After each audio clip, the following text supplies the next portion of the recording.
With his square jaw and gravelly voice, this polo-playing cavalryman earned a reputation as a fearless and effective commander. He would eventually become one of America's foremost experts on amphibious warfare. Today, we're looking at the life and military career of one of the most underrated and overshadowed generals of World War II, Lucian Truscott.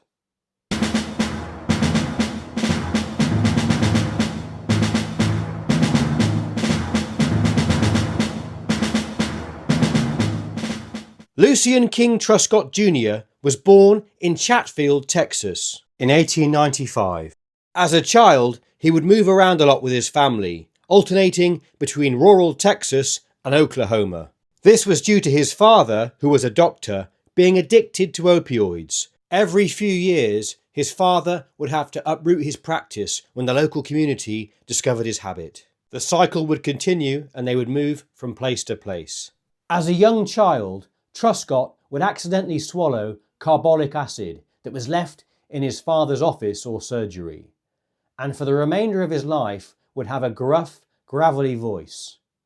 That reminds me of another general with an iconic gravelly voice, General Sir Mike Jackson, who we've covered before, though I would imagine his voice was brought on more due to a lifetime of smoking rather than any childhood accidents.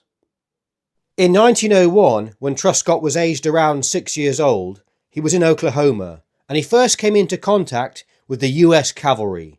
He was fascinated by these men on horseback, and throughout the rest of his childhood would dream of joining the army. Wanting to be an officer, he would have to park that dream for a while, as he lacked the money and connections needed to attend a military academy such as West Point.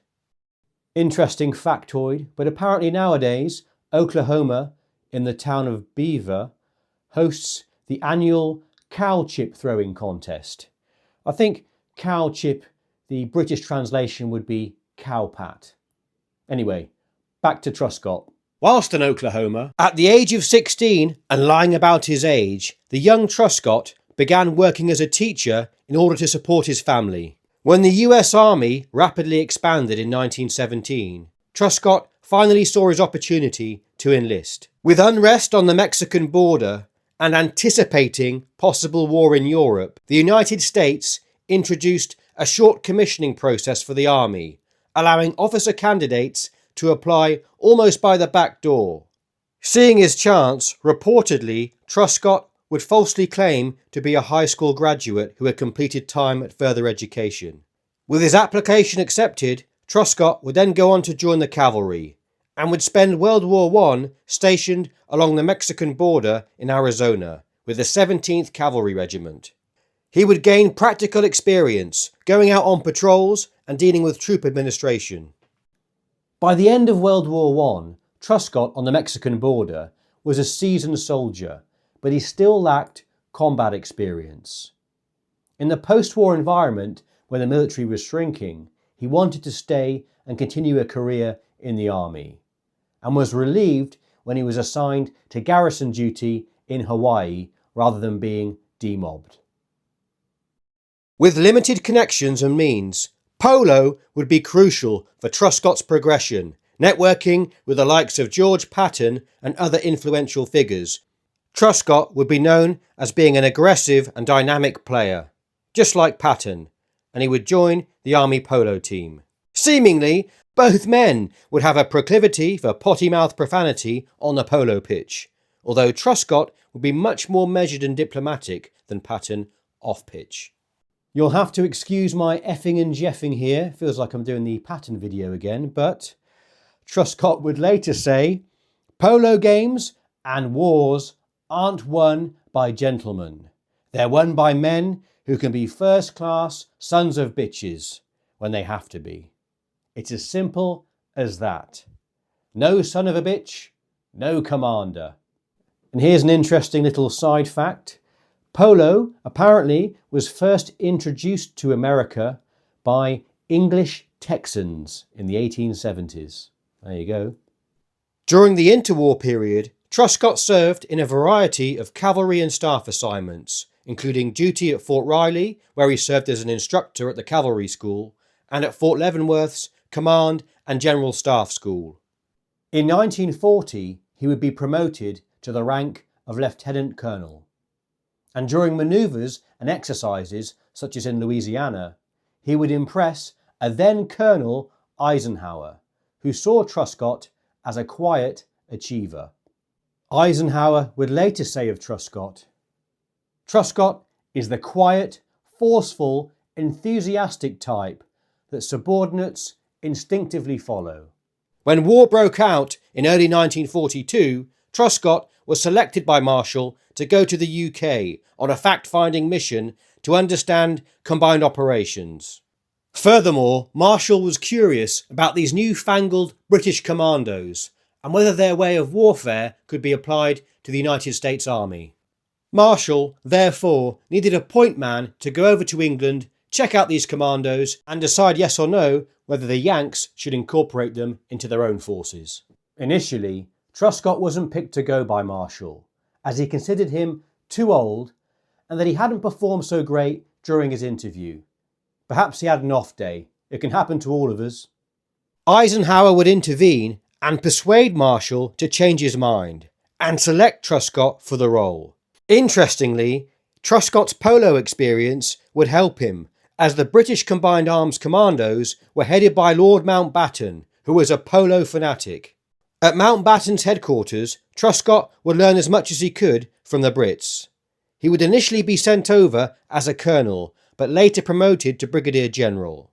Truscott surmised that adopting the commando character was too British, and that their own special raiders would need a unique American identity, and therefore coined the term Rangers. Eventually, over the war, 7 battalions of Rangers would be established. When embedded with the British, Truscott observed that the commandos under Mountbatten were not popular with the other services of the British military, and there was a lot of inter-service rivalry. So he decided, when he established his Rangers, that that would have to be negated. And to mitigate those risks, he would instead advocate for lots of liaison officers to be placed, especially during amphibious operations, with different units and organisations and have them in his headquarters. That way, it could potentially prevent all those rivalries that had ruffled a few feathers with the British. During the Dieppe raid, Truscott was an observer, sailing on a British destroyer. For the actual raid itself, he managed to arrange 4 US officers and 44 men to participate on the raid as Rangers. This would give the men battle experience and a baptism of fire. His Royal Navy ship would come under artillery fire, wounding some sailors. Truscott would therefore be the first US general under fire in the European theatre during World War II. He viewed the Dieppe raid debacle as a costly yet necessary lesson that needed to be taken. After Dieppe, Truscott would then be promoted to Major General and placed in command of a task force under Patton in Operation Torch, the Allied invasion of North Africa. Impressing his superiors with the handling of his task force, he was then given command of the 3rd Infantry Division in preparation for the invasion of Sicily. At the age of 48, he was one of the youngest division commanders in the US Army at the time. As a cavalryman, now newly arrived to command an infantry division, Truscott would observe the culture and come to some conclusions. "I had long felt our standards for marching and fighting in the infantry were too low, not up to those of the Roman legions, nor countless examples from our own frontier history, nor even those of Stonewall Jackson's foot cavalry of Civil War fame." The famed Truscott Trot, as it came to be known, set a punishing pace, and I've gathered the details here. Correct me if I'm wrong, but it's 5 miles an hour for the first mile, then 4 miles an hour for the next 20 miles, and 3.5 miles an hour for up to 30 miles. The average infantry pace at the time in the army was 2.5 miles an hour. I'm just trying to think if the British military has any well-known marches.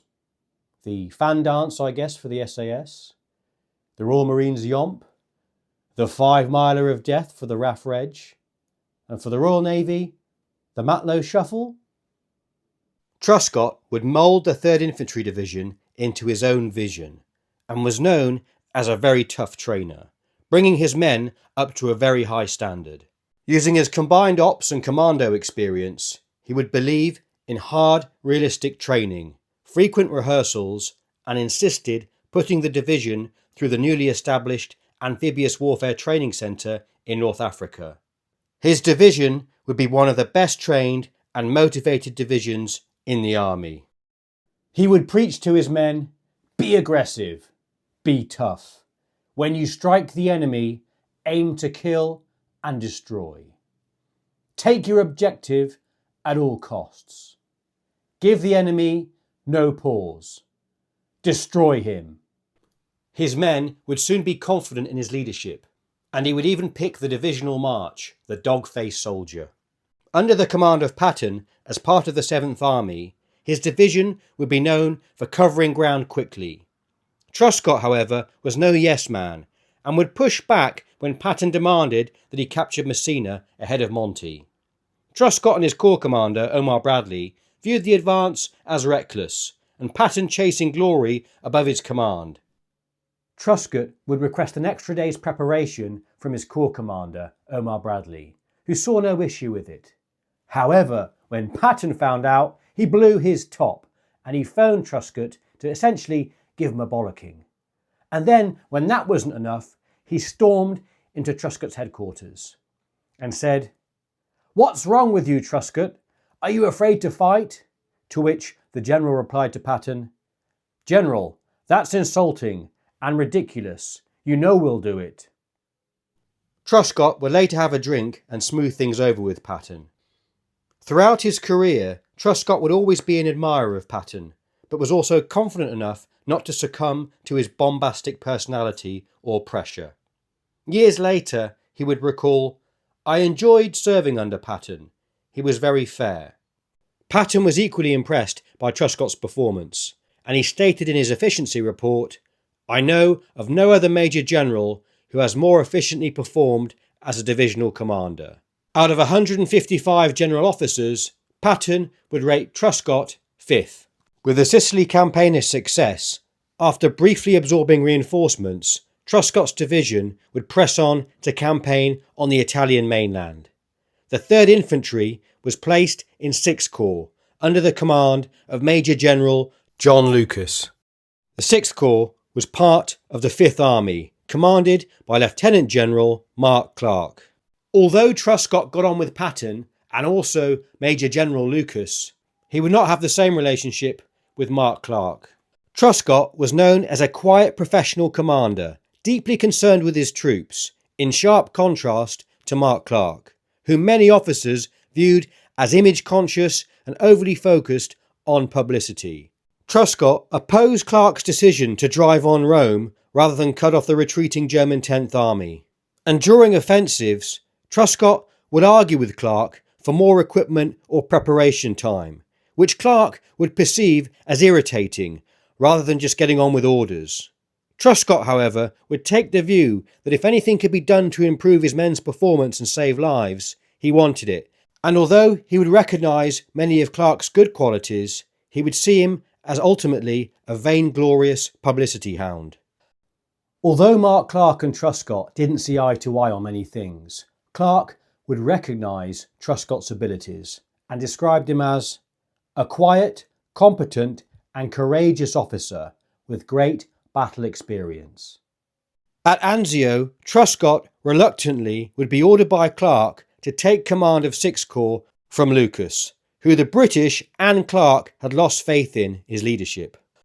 Taking over from Lucas, he would spend his time focusing on shoring up his men, improving morale, and becoming a more visible frontline commander. This was in contrast to Lucas, who was perceived as spending much of his time in his headquarters.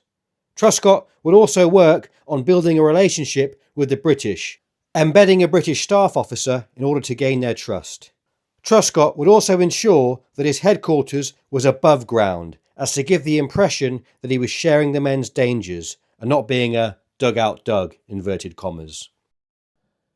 At the age of 49, Truscott was the second youngest corps commander in the US Army.